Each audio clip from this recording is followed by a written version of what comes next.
Welcome to Start to Finish Motherhood, a podcast for those thinking or already single mothers by choice, just looking for practical advice for navigating life's relationships.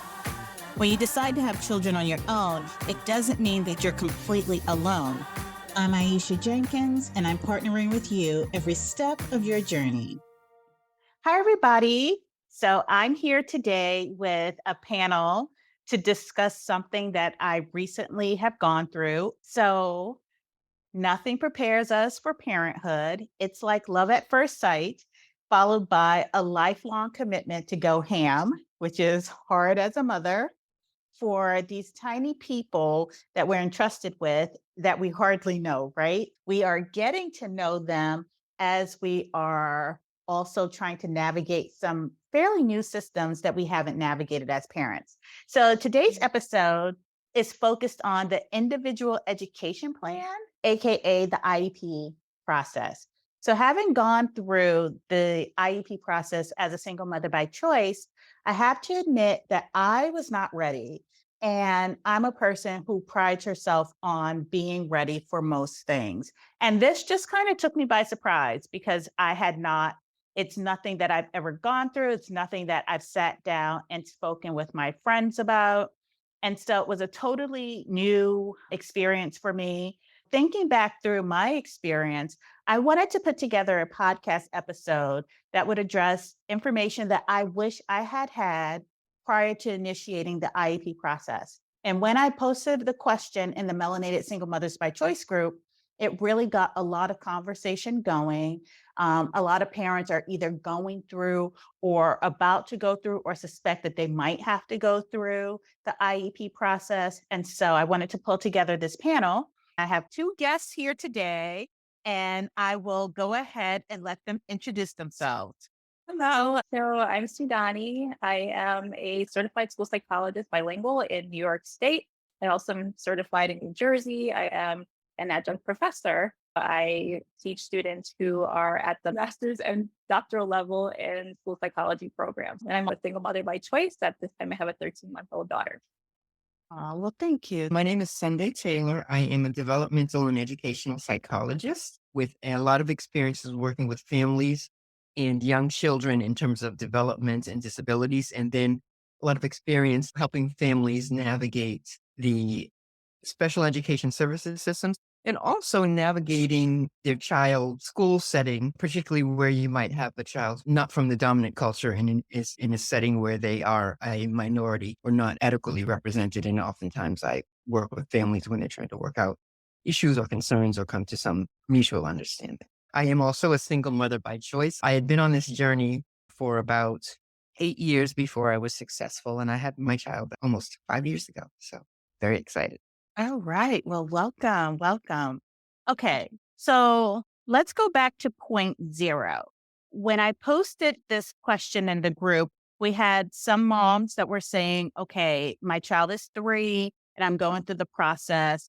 My child started going through the process at 8. So I think that there are a few points in parenting where you could get that initial inkling that something is just slightly off. So as you go through your pediatric visits, the doctors will kind of do a milestone check to see where your kid is developmentally. I think that that's one point where things can be noticed and acknowledged. And then there's the point where you're getting feedback from the school that something is going on. And then you have your own parental observations. Are those the three main areas where parents can take that feedback in and then do something with that information? Yes, absolutely. That's exactly how it would go. That either, they might see something or the pediatrician or someone where the child is either attending daycare or so in the initial process, really what's required is the parent permission to get started. So the parent would likely write a letter, bring it to the school, either present it to the administration at the school, or if there's a team that they're already familiar with that includes the school psychologist and a school social worker that work on evaluations, then they can present that information to them, provide them with a letter, and then that letter will be used to open the evaluation process. So just writing a letter indicating your concerns, and then that you would like your child to be evaluated for special education services. Okay. Okay. So let's take a quick step back. So I'm assuming that one, I got the acronym correct. I've seen it as individual education plan or individual education program. So is there a difference between the two? I think it just depends on the state, like what term is used. At least in New York, it's individualized education program, but plan is also perfectly fine. Same. Oh, okay. And then I was always going around using both IEP and a 504 plan interchangeably, but I've come to learn that they are different. Can you take us through what's the difference between an IEP and a 504 plan? Well, an IEP is a much more comprehensive plan than a 504 plan. And a student actually could have both, but typically 504 plans are associated more with different types of accommodations that a student might need. They don't necessarily have to be a student that is receiving special education services. But say, for example, that there's a student that has a diagnosis of attention deficit hyperactivity disorder, as people refer to as ADHD, and they have difficulty focusing or they need, more time to complete a test, then they would be eligible as long as a doctor provides documentation to indicate that this student needs more support for testing accommodations. They could get those additional supports through the 504 plan. So there are different like accommodations that a student can have for testing or just functioning in the school to their optimal level that comes through a 504 plan, but it's not necessarily a component of special education. Then there is the IEP, which is an individualized education program or plan, which is a special education support plan. So the student would have to have a disability classification as part of that process. And then they will be eligible for a program. So that could be just like the type of classroom setting that they have. It could be a type of what we call related services. So that might be, for example, speech language therapy, counseling, occupational therapy. Like later on in the conversation, I can go into that more. Or they might just need they need a paraprofessional. So the IEP is way more comprehensive. It has a complete list of the child's present levels of performance and functioning, management needs, the program they need, goals, annual goals that the student is expected to achieve based on their level at the time when the IEP is developed. And then each year there is a meeting, an annual review where that IEP is reviewed and updated and you determine, does the student still need these supports and services? Is there anything that needs to change? So IEP is way more comprehensive than a 504 plan, if that makes sense. So there are two plans you can get in schools to address if your child has special needs or disabilities. One is a 504 plan, which is based on a federal law, Section 504. In Section 504 is a federal law designed to protect the rights of individuals with disabilities in any programs or activities that receive federal funding. An IEP, an Individualized Education Plan, is a school-based plan that is mandated for local education agencies to use through the law IDEA, Individuals with Disabilities Education. Okay. Okay. All right. So now, just to put a finer point on that, when we last spoke, you said that there is a difference in how these plans are implemented, whether you're in public school versus private school. Can you explain that a little bit more? So public schools, they're part of the local education authority, and they are legally required to provide services under the Individuals with Disabilities Education Act. The private schools can provide special education services and an IEP, but they are not required to. If you're in a public school, your local education authority is required to provide IDEA and 504 services. IDEA because it's an educational institution, and 504 because it receives federal funding. Your private school does not have to provide services under IDEA. They may, but they're not required to. If you are in a private school situation, you can ask your school kind of what their process is for understanding if your child has learning needs or other disabilities that interrupt their ability to take advantage of the curriculum. And they can tell you if they have those, but you are always, anybody, whether your child's in private school or public school, has the right to access special education services via IDEA. When we talk about special education services via IDEA, we talk about the first step, which is an evaluation.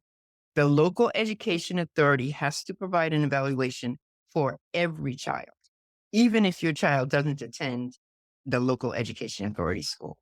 Okay. So the education authority school, is that the school that you're zoned to? So we have a city-based school system, cities and towns. Some of the towns are so small that they have a cooperative, and that's their local education authority. So it just depends on, Okay, so it can vary from state to state. yes, Okay. not necessarily your school, but it's the person who administers your school. Usually a school district, not a school zone. It's typically a school district. So if you're in a particular county, it's your county school district. Yes. Okay. So I'm in Boston and I go to a private school. I can ask my private school, what do you do? And they can say, we have services, and I can follow that route. They can say, we don't have services, and I have to go to Boston Public Schools, and they have to provide me with the evaluation and anything they would do with a child enrolled. Here's the thing.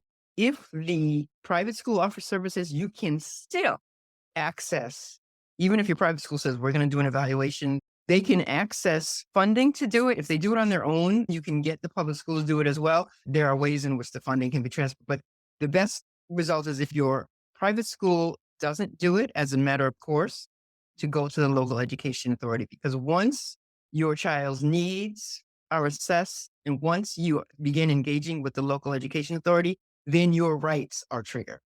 Okay. Okay. So it can vary from state to state. Yes. Okay. All right. So still laying the groundwork for what an IEP is and what this process is. You mentioned something about there being a distinction between behavioral based challenges versus learning based challenges. Really high level, the 504 plan is an option for a child. There is no need for specialized instruction, but there is a need for adaptations or modifications for them to engage and participate in the general education setting. An IEP is for children who need specific instructional guidance and modifications to achieve learning outcomes. Okay. Yep. So, yes, I agree. The only thing that I would add is that sometimes, at least in New York State, I think it differs in some other states, but at least in New York State, students can also have just related services. They may not have like a specially designed instruction or special education program in particular. They might just have something like counseling if they have ADHD or they have autism or they have any kind of like social skills difficulties or anxiety, depression, other things. They may not actually have a special education program where there's modifications in the classroom, but they might qualify for other types of services and support, speech language therapy, occupational therapy, physical therapy, etc. That's been outside of the classroom environment. Okay, with an IEP. So let's get into the process. I know that there were folks in the group that talked about the early intervention, like with the 2-year-olds and the 3-year-olds, and how that might show up. And the way that presents comes up through the milestones that your child is supposed to hit developmentally through your pediatrician visits. So you're meeting with your pediatrician on a regular basis. They go through the milestone check, and then they find that, okay, there is a developmental area that they are concerned about. And then what happens with that? So that's a yes and. You can certainly access early intervention services because your child is missing milestones. The interesting thing is early intervention services used to be a separate law from IDEA. It did get integrated into IDEA. And the interesting thing is while IDEA, Individual Disabilities Education Act, is a federal act, the implementation of Part C, which is early intervention now, is up to some of the aspects is up to this are up to each state. So one of the things you'd want to know is the law requires services for children up through 2 years. Some states like Massachusetts go up to 2 years, 11 months, 29 days. And then some states say we serve up to 2-year-olds. Also, the eligibility requirements, they do have to serve to children who have developmental delays. But states can have expanded eligibility requirements. So there are some requirements that are broad, and many states have a range of these, not all of them. But one of them is your child is born with a condition that is disabling or born with a condition that is known to prevent typical growth and development. If your child is born with cerebral palsy and they have mobility limitations, they will most likely be eligible for early intervention. If your child has Down syndrome, even if they are hitting milestones, most cases they will be eligible for early intervention. The other thing is some states have at-risk categories, and those vary from state to state. And usually they have a mix of risk things that have to occur anywhere from, parents has a substance use disorder or homelessness, or even the parent is age 20 and has more than two children under whatever. These things vary widely. And the other thing about early intervention is certainly your pediatrician can refer you, but early intervention, you can go directly to the early intervention service provider, which varies in states. Could be at the school system, could be a state, could be the public health system. You yourself can call and say, I want an evaluation. And Sudane, anything that you want to add there? The only thing that I would add is just that, if children are in daycare, sometimes the provider might notice some developmental delays and they might point that out to a parent as well. So it could come from the pediatrician, but anyone else who is caring for the child might also notice that they need additional supports or an evaluation. Okay. Now we're in the school system. We've entered kindergarten. And now what happens when you discover or you have an inkling that something is going on when you're in the school system? Can I just add something before we transition into that? So I just wanted to indicate that even if a student or a child is eligible for early intervention services, that doesn't automatically mean that that's going to transfer to K to 12. So they have, at least in New York State, what we call it is the turning 5 process. And so children they usually have to undergo an additional evaluation to determine whether they will still be eligible for services once they enter kindergarten. But it's not automatic that if they have services prior to turning 5 and before entering K to 12, that they are also going to have an IEP once they go. Preschool doesn't transfer to, I guess, kindergarten automatically. So that's just something that parents will be aware of. Yeah, you're absolutely right. And I think the issue is no early intervention program automatically mandates or turns over to an IEP. Okay.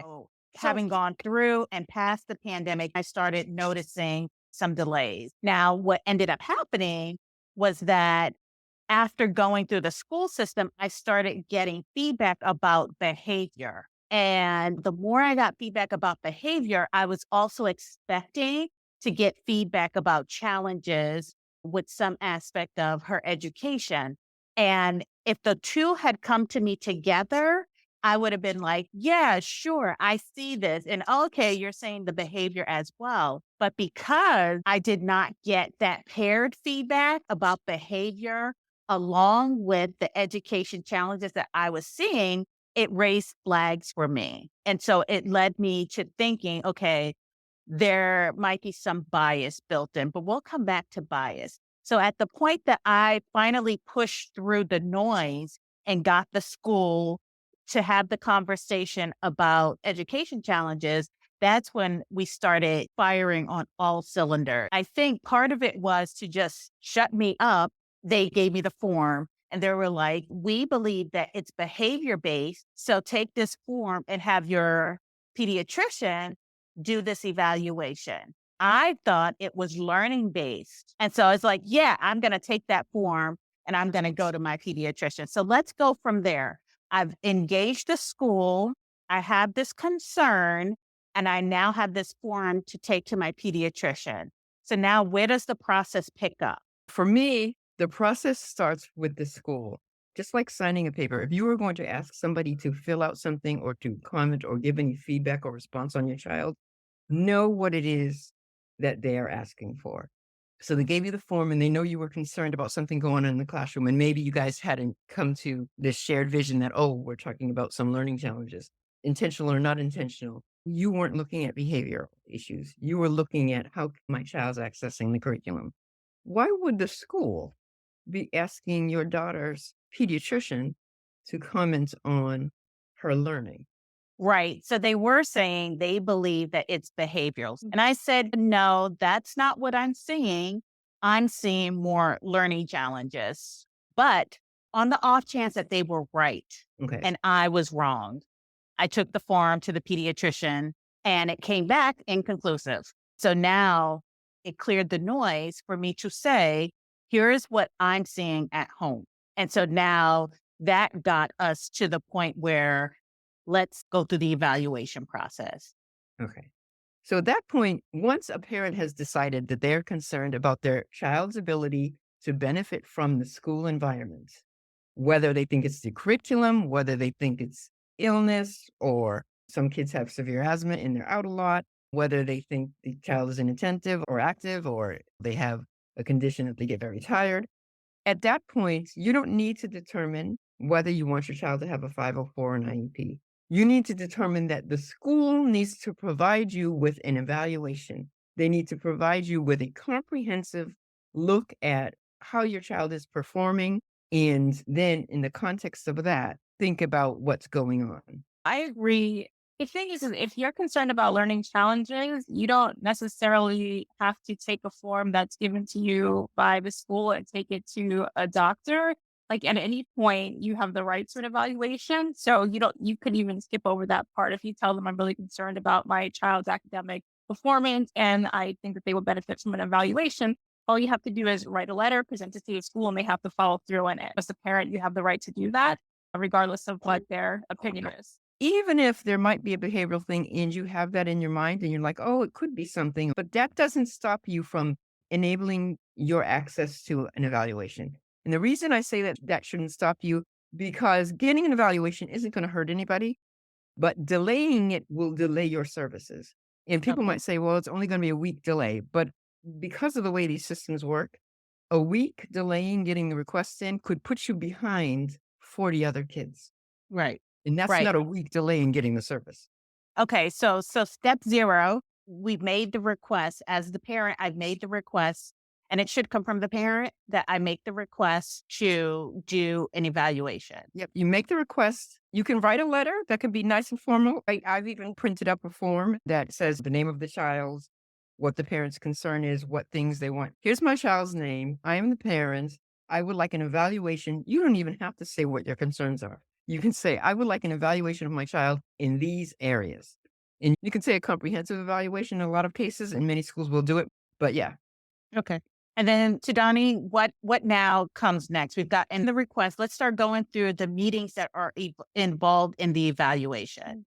So typically what would happen next is that someone from the team that would be responsible for conducting the evaluation will reach out to the parent to schedule a meeting to obtain consent to proceed with the evaluation process. Where I work, what typically happens is that the school social worker would reach out to the parent to set up a meeting. And also during that meeting with the parent's consent, the social worker would then proceed to do a social history evaluation. So collecting background information that will be relevant to the case to determine next steps and what's best for the child. So it's very important to have the information, developmental history, anything about the child's educational, background, their development, family history. So just really getting a comprehensive overview of the child's, development and experience growing up, because a lot of that information will be relevant. Because when we're doing an evaluation, we don't want to strictly base our evaluation on test scores. We want to look at the whole child.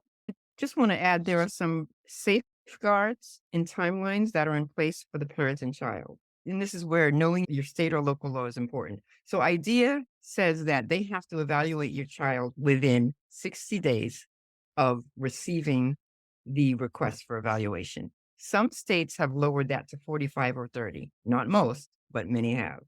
And if they don't, then you have legal recourse and you can leverage your knowledge of that requirement to move it forward. They do have to respond to your request to tell you if your request is satisfactory or not. For example, they can say the request is missing some documents or evidence and they won't start your clock then. So you want to make sure you have everything that they say is needed to start your time. And Okay. that could vary by jurisdiction. Okay. So when I did the social history evaluation, it was just myself and the school social worker or psychologist. Mhm. And that was the last parental meeting. And then they would meet with my daughter to do her learning evaluation. Does that sound about right? Yes. And the school has to tell you what evaluations they're going to give, and you need to give permission for those. So those have to be consented, and they have to give you a description of what the process is. So you can take off ones you think are not in your best interest. But this process, even though it's driven by the school, its approval, what will proceed, is decided on by the parent. Okay. And then anything to add? No, that's it. And just to your point, there's a possibility that you met with the school psychologist or the school social worker. Like a school psychologist could also do a social history evaluation necessary. Okay. And then, so after they do those two evaluations, we came back together and convened a decision meeting to kind of give me the results of everything and then decide whether or not we were moving on to the next steps. Does that sound about correct? Yes, that is correct. Then you would come to the meeting. The parent is supposed to receive the evaluations prior to the meeting so that they can review them in advance and then meeting forward. All right. And so then after that, the IEP team comes up with their decision to either you qualify or you don't qualify. And then we move toward putting together an IEP plan. That's Yeah. absolutely correct. But one of the things I want to let people know is there is an appeal process if they don't decide to move forward. Okay. Yeah. All right, Sunday. So in the People article that I read, they said the people that can attend the meeting with you. So in my case, I'm a single mother by choice. If I did not want to go to this meeting by myself, I could bring an advocate with me. So can you talk a little bit about advocacy? Is it a paid advocate? Is it an advocate that's provided if I request one? And then what's the role of the advocate in the meeting? So federally, they're not required to provide you with an advocate. So to pay for an advocate, you are able to bring an advocate or whomever you would like to the meeting with you. They don't have to be a professional. It could be your grandmother. You have the right to bring somebody with you. You also have a right to know who is going to be at your IEP meeting. They need to tell you ahead of time who's going to be there. Speech therapist, the gym teacher, the math teacher, the English and somebody else. And you don't have the right to say they can't be there, but you do have the right to question and vet out why they're there. Okay. All right. So let's say I wanted to take an education advocate with me. Is that something that I can request from the school district or not? There's no federal legislation requiring them to offer an advocate, and I don't know many schools that do. If they do, I would want to look at why are they providing the advocates? Is it because the advocates are going to support their mission versus yours? Parents of children with special education needs and special education departments and administrators have good hearts and they both want good things. They don't want the same thing. Okay. So if the school offers it, I would want you to consider and think about that and maybe meet with the advocate. I do know that most states, if not smaller localities, have organizations that serve children with special needs or learning disabilities. And if there are free or low cost advocacy programs, they will typically know how to help you access one. And then, Sudani, you've conducted quite a few of these meetings. So how have they typically gone? Who have people brought with them? Some say that the process can be contentious. That wasn't my experience. So could you give us a bit more insight as to what happens in that room at the table? So typically you have someone who's chairing the meeting. Frequently, I get to chair the meetings as a school psychologist. And ideally, it is a team effort, and the members of the team also include that the parent is considered to be a member of the team. So their voice is equally as valuable. So I just hope that parents understand that and recognize that they have the opportunity to speak up in a meeting and share their views about their child performance as well as their child needs. And then, yeah, the meetings can go very smoothly or they can be pretty contentious. And so it really just depends on like, each person's agenda or perspective or understanding of special education in general. So typically you start with your introductions in the IEP meeting. So everyone knows of each person's role in the meeting. And then you kind of transition into having different members of the meeting discuss what is the referral concern, the initial reason why they requested this evaluation, and determine if that is still the primary concern that the parent has. Has anything changed since the evaluation process started? Then from there, we talk to the parent about anything that they think is important to be discussed during the meeting, just to make sure that we address the parents' questions. And then from there, we begin the process of reviewing all of the assessment data that has been collected. And at the end, determine if this child is eligible for special education services. And if they are, then talk about how to develop that program, like what would be the most appropriate classroom for the child. Do they need any kind of related services, support? What will their annual goals be? Do they need any testing accommodations? So, and there's like more to it, but you basically want to begin during that meeting developing the IEP and also confirming with the parent and the entire team what is best for the child. And sometimes everyone agrees on what that looks like and what the plan looks like. And sometimes people don't agree on what that looks like for the child. And also to Dr. Sunday's point, there's also the issue of eligibility. Like sometimes there are people who say everyone is in agreement that this child is eligible for special education services. And sometimes there might be a differing view just depending on how the evaluating data is interpreted. So that's where things could also get contentious. So from there, like after the IEP is developed, if everyone is in agreement, then what happens is that if you conclude the meeting, the IEP is written up and it's supposed to be delivered to the parents within 10 days of the meeting. So that's typically the like basic process of how it works. All right, thank you. And Dr. Sunday, you had a comment to add? Yes, I did. Thank you. I think what Sudane shared was quite typical of what I've observed. I know on a couple of occasions I've walked in as an advocate in actually after parents have gotten the assessment results and we've walked in the room and there's been an IEP already developed. When that happens, I just want to say, do not sign at the meeting table. Even if you think you like what you got there, don't sign at the meeting table. Okay, and if we don't sign, we You can sign later.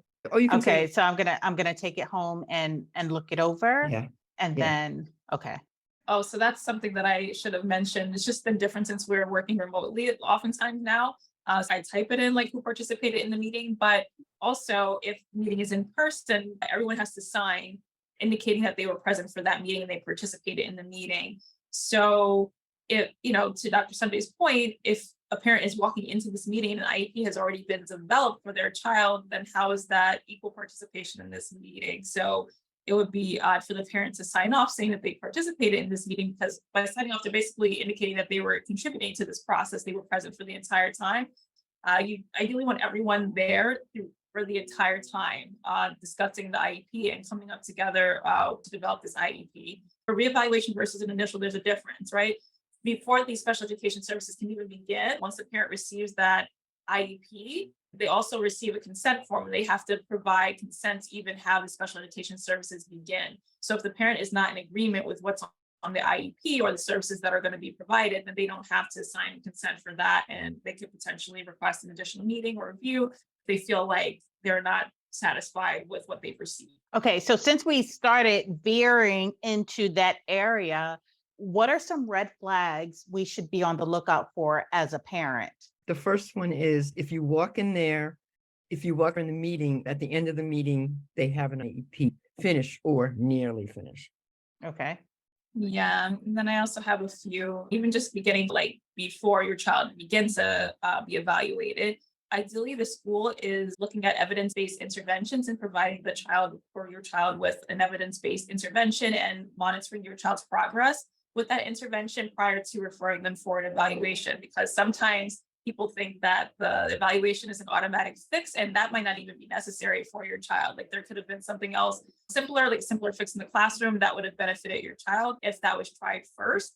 And the reason why that's a primary concern for me in my role, or just being a Black woman or a woman of color, is the fact that there is proportionality in referrals for special education services, placements in special education, types of programs that are selected and services for children of color, especially Black boys. So this is something that people have to keep in mind. So when I am doing my work, I always think about this and think about the weight of the decisions that I'm making, not just like, oh, this kid needs extra help. Yeah, they'll get extra help, but people need to look at the broader picture and whether or not that's really something that that child needs, because sometimes there are other ways that the child could have been helped and they don't necessarily need an IEP. So that's just something to keep in mind, and we can talk about that more later in the conversation. I do think one of the things you want to look at is when you're presented with an IEP, and if all of the goals and the interventions are focused on what your child will do differently, and there's none about how the environment will be modified or changed, that's not a good sign. All right. Can we talk about resources for developmentally appropriate behavior, assessing out for things that show up in the academic environment specifically? What are some ways or some tools or resources that parents can use to say, okay, this is where they are. Yeah, they're going to have trouble sitting still. They're going to have trouble focusing. Is there? There are a wide range of resources for, particularly for early childhood and young children, where there's a range of checklists or guidance lists. And I think one of them is Bright Futures out of Georgetown University. Okay. Also, the CDC has many documents of guidance around physical health. I think your local public health agency might have some information about that. The other thing is there are a range of checklists and tools that either your school department will have, or you can look up skills that my child should be learning or have learned by this grade or that grade. You want to make sure that it's from a .com, a .org or a .gov or a .edu would be great, but there are a plethora of resources. All right. So one of the things I'm glad to see is that we seem to be making this shift from stigma toward advocacy. We're starting to see more and more parents and families talk openly about having IEPs, the IEP process. Are you all seeing that same trend?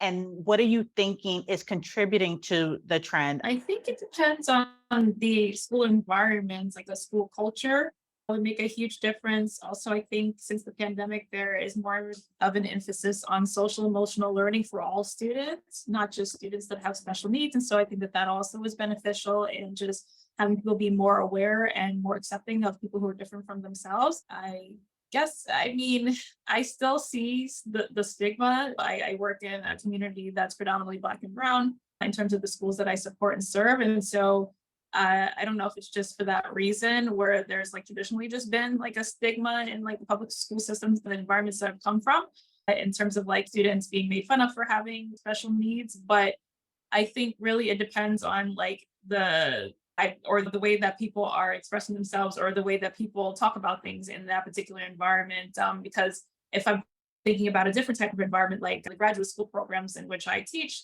the difference there too is that maybe it's because it's a school psychology program. So maybe the students there feel a little bit more comfortable sharing that they have a disability, but students have spoken openly about having their disabilities and the services that are needed for them. And there's no stigma like when they have the conversations, or older students. Of course, there are still some students that will keep it to themselves. Maybe they want privacy for various reasons. But I definitely think the more that parents are open with their children to have conversations with them about their disability classification, any support and services they're receiving, the more empowered the children are going to be to advocate for themselves. Typically, a student at 14 years old or older is allowed to participate and be invited to their own meetings. And I find that oftentimes when I'm ready to evaluate a student, no matter the age, like oftentimes students are not even aware that they have a disability classification. They don't know what an IEP is or what it's for, which is for the long term not really benefiting them because there's going to be a point when they graduate from 12th grade and they go on to college and maybe they won't have an IEP anymore, but maybe they need to advocate for themselves having different supports in college or in the workforce. Because if they're someone with a disability, they still are entitled to certain types of support regardless of the setting. So it's really helpful for children to know what they need to be able to advocate for themselves in the classroom, to say what they need, to know what their IEP looks like and what they're supposed to be receiving. It can't always just come from the parent. Like it would be really beneficial for the child themselves to know what it is that they need and to be able to speak up for themselves. At least that's how I see it. Oh, no, I love that. I love that. So thank you for that. And Sunday, what are you seeing in terms of trends and what do you think is feeding into the trend? I see a slow trend, a delay of decades in a trend that affluent and more privileged white people have embraced this. Not only have they embraced it for their children with special needs, but they've embraced it as a way to advantage their children. And I see that brown and Black parents slowly beginning to take advantage of a system. Historically, brown and Black children have been overrepresented in special education. And that was a system where our children were placed in special education as a way of containing and controlling them. So that history has impacted us in what we think as individuals, as families and communities about special education. However, if you move from having your child who has educational needs that can be serviced through these laws or regulations. And I say that because all children have different needs, and some of them need to be serviced through these policies and processes. So getting us to the point where we are able to take the reins of these systems and not be stigmatized by them, but control them and use them to advantage ourselves. So I've seen a slow uptick where I've had more and more families be out and out loud about their needs, their struggles, their wins. But I think a lot of things are behind our unwillingness to let our children be labeled again. Our children have been labeled a lot from birth. It's a brown child, it's a black child. We don't want these labels because these labels can hang around their necks by albatrosses. But let's try to deconstruct that. One of the things I want families and parents to remember, the day your child is diagnosed or found eligible for special education, they are not a different child that day than they were 2 days before. It is the same child. A diagnosis and eligibility for a service, we need to start looking at this as a key to unlock access to things we need. Yeah, to Dr. Sunday's point, there does seem to be a difference in terms of comfort level with disclosing that one has a disability based on race because of the historical issues in the past. Black and brown people, especially Black people, have been considered to be like inferior intellectually. And so these kinds of tests, sometimes parents think they're biased. It's used as a form of oppression. So I think it's going to take time for parents and certain communities to feel like they can trust certain entities and institutions that are responsible for making decisions for their children, and also to feel comfortable sharing information about their child's disability classification just because of these historical issues. The only other thing I would add is that, yes, special education it can be really beneficial and necessary. At the same time, I also do want to caution parents that sometimes more supports or smaller settings or more restrictive settings doesn't necessarily always equal better. Because what we're talking about, the kind of contentious meetings that I might have, sometimes parents are informed and by people that their child needs to be in a special class, their child needs to be in a school that's just for students with special education, their child needs a paraprofessional, and these are all more restrictive services and programs and supports. And ideally, as much as possible, we want the children to be in more inclusive environments where they are able to be in environments with their general education peers, because general education peers can learn from students that are receiving special education services and vice versa. All the students can learn and grow from each other. There's a benefit both ways. And ideally, you don't want to necessarily be segregating students and putting them into more restrictive settings. So obviously, if a student really, really needs that, then absolutely give that to them. But if there's a way for a child to be successful without having to be in the most restrictive environment and in the smallest setting away from students that are receiving general education, I just want parents to know that, just to keep that in mind, that just because a class is smaller doesn't mean that it's better. Okay. And then while I still have you, what are some things that parents can do, or what are some things that we could request from the school or the district to help make the process easier? I was just going to say, I think it would be really helpful for parents to just share with whatever kind of background information they have that they think is relevant to the evaluation. If they have the information from the child's pediatrician, that's helpful to share. Sometimes children transfer schools or from different types of schools, different countries. If parents are able to bring any of that data, like the child's grades or test records from their other schools or the other countries, just as much data as possible or as much background information as possible is helpful to have. And then I also think just the parent, just knowing that it's okay for them to speak up and share their opinion. Sometimes parents come into a meeting and they think, okay, these people are the experts, they know better than I do. But parents sometimes have had, let's say the child is 11, you've had these 11 years of experience that these other people don't necessarily have with your child. So the parent's voice is very important. What you're seeing at home, just like with you, Aisha, just mentioning, is this a behavioral issue or is this an academic issue? And so you felt comfortable being able to advocate for your child and to speak up on behalf of your child, but there are some parents that might feel intimidated. So just having parents understand that their voice is important and it is valuable in the meetings, and they should feel comfortable speaking up for their child. Sunday. So I would definitely agree with that. And I think one of the things Sudane said that I want to pick up on and go from there is the idea that we are experts on our children. And we are experts on our children. We are also the person who has the primary responsibility for that child's well-being. And as such, we're experts and we have information to share that adds to and contributes to what people are seeing or wanting to do. And we also have the right, the absolute right, to understand in plain language what other people are saying, thinking, and have decided about our child. So when you're in an IEP meeting or any other meeting and they mention something, they could mention a test. They could mention, oh, well, occupational therapy skills. If you don't understand that, you ask. Yes. And if the answer isn't suitable, you ask again. Yes. This is no place for embarrassment or shame. If you are not super confident when you walk in that room, bring someone with you. If you can get an advocate paid or from one of these organizations, that's great. If you can't, have you ever worked with a counselor or a social worker? Call them and ask them, do they know somebody who can go with you? Many people in the helping fields know somebody who can, even if they're not an expert, can sit with you. Have somebody beside you that you've shared your needs and desires with. It's important to share ahead of time, because when you get in that meeting, things can go smoothly, but still things can move pretty fast. So make sure you have someone, make sure you understand that this is not meant to be easy. And I want to talk a little bit about why it's not meant to be easy. Special education administrators and special education educators want all children in their district who have special education needs to have their needs met.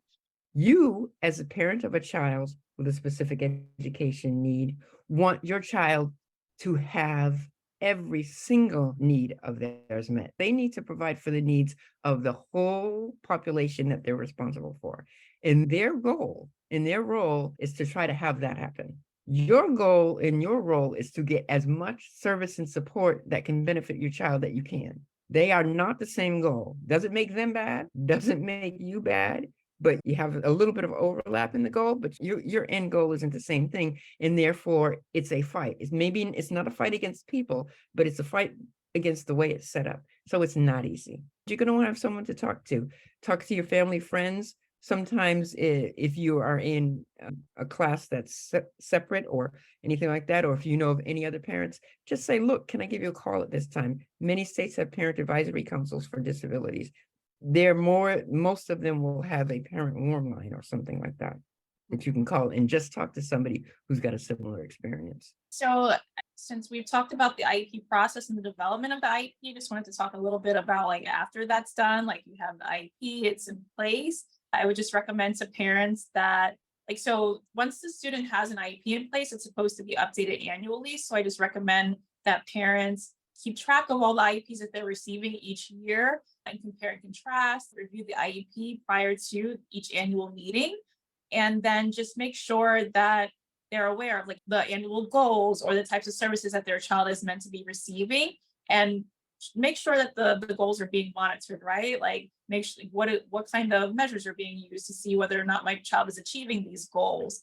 And then do the goals need to be repeated? Why do they need to be repeated? But just really make sure that, you as a parent are very familiar with the IEP each year and what is changing and what's staying the same. Because what you don't want to find is that years go by and maybe your child is not progressing at a rate that you think is suitable for them to be successful. And then all this time has been lost. So we're talking about like time being lost before getting an IEP, but there can also be time lost once a child does have an IEP. So as a parent, just make sure that you stay on top of that and that your child is actually meeting their IEP goals. And if they're not, does the child need a reevaluation? Does something else in the environment need to be changed? But just really keep track of that. That would be my advice. So I do have a question. Do you eventually age out, or does the IEP go away at some point? At a certain grade level, the IEP needs to be updated annually. Okay. The evaluation doesn't. Okay. So they update the IEP based on progress towards goals and how they assess that. You really want to ask, how are you assessing this? If you're not in an evaluation year of a 3-year cycle, how are you assessing whether this has been achieved or not? And if it satisfies you, great. If it doesn't, I want a new evaluation. You are entitled to a yearly evaluation, no matter what grade your child is. They are required to provide one every 3 years. Yes, that's accurate. And most states do it. There might be some that don't, but at least in New York, they call it a triennial. And so every 3 years or 3-year mandated reevaluation, every 3 years, the child has to have a review by the school psychologist to see if they need to be changed or updated. So Aisha, going back to your question, yes, typically children will age out by age 21, like they can receive services up to age 21. And after that, they're no longer eligible for special education services if they're still in K to 12. And also students do not receive IEPs in college, but they can receive other types of accommodations like testing accommodations or classroom types of accommodation if they self-disclose to the Office of Disability Services in college. And then also if they're still in K to 12 and they're finding that they've met their IEP goals, they have different interventions that have been highly effective for them.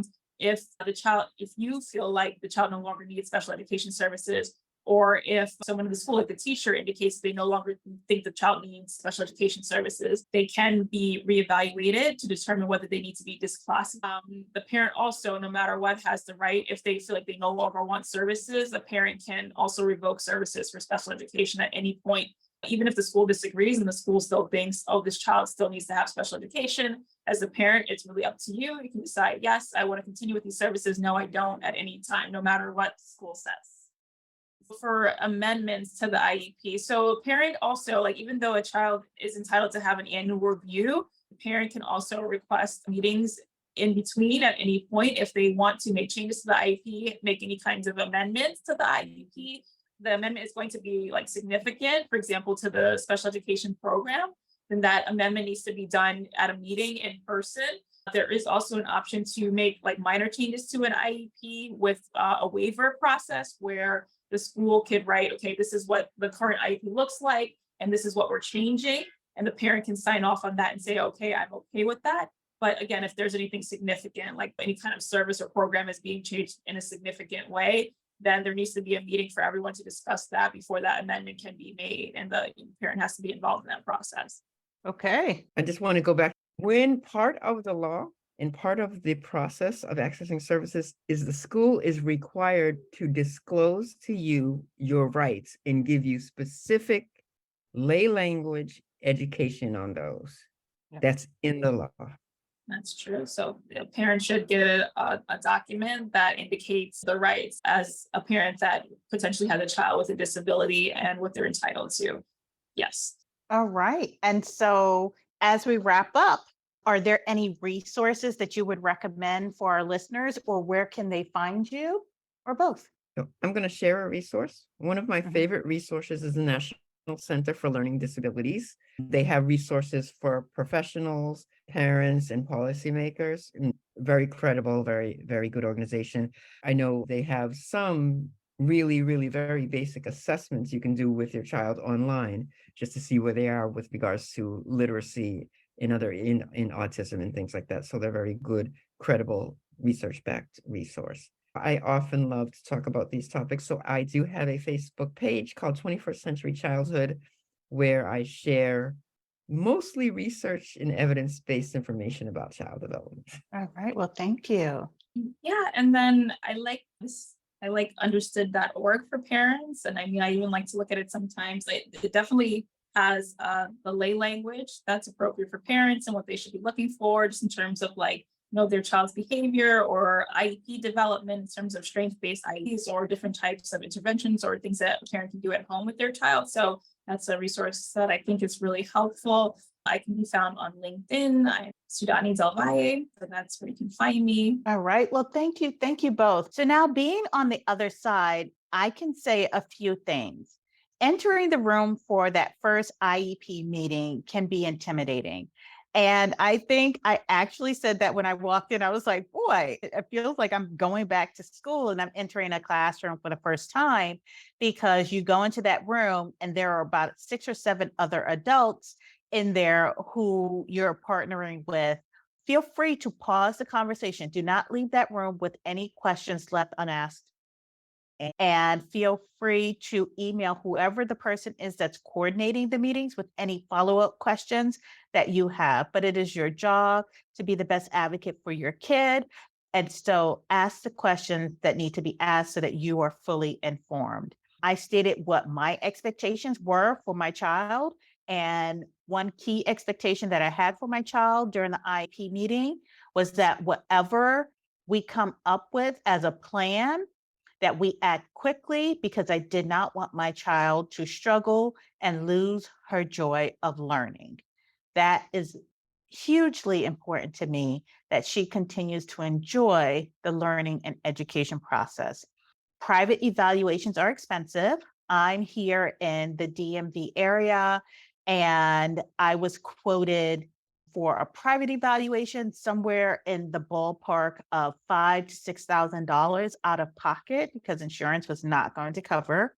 And then when I was going to, you could also get assessments at the local children's hospital. The wait list for that was anywhere from 6 months to over a year. And when you are talking about intervention, you want to get it as quickly as possible before your kid hits certain grade levels. Kids start to notice who's good at math, who's good at science, and things like that. And I wanted to make sure that you get the evaluation done so that you can even start the process. So the sooner the better. Keep in mind, there are numerous meetings that happen as part of the IEP process, the evaluation process leading into even requesting an evaluation. There are going to be quite a few meetings, and these meetings will last anywhere from 45 to 60 minutes. That is a huge chunk of time to take out of your workday. And I say that to speak to the people that are just like, oh, if your child needs an IEP, go get your child an IEP. And it's not always that easy, especially if you are a working parent, to get that time off. I was fortunate enough to have a supportive work environment where I could attend these meetings. Now, back in the day, the IEP meetings used to be in person. Now they are done virtual, hybrid. So I participated in both virtual parts of the IEP process, and I've also gone to the school and had in-person meetings. So know that that's an available option as well.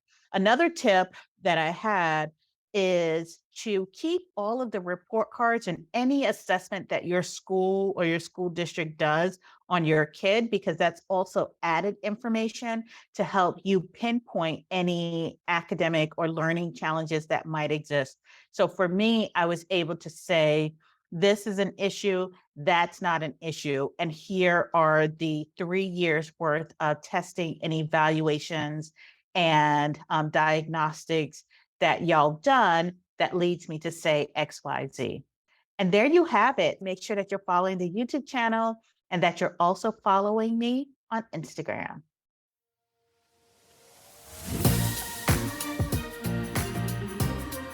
Thanks for listening to Start to Finish Motherhood with Aisha.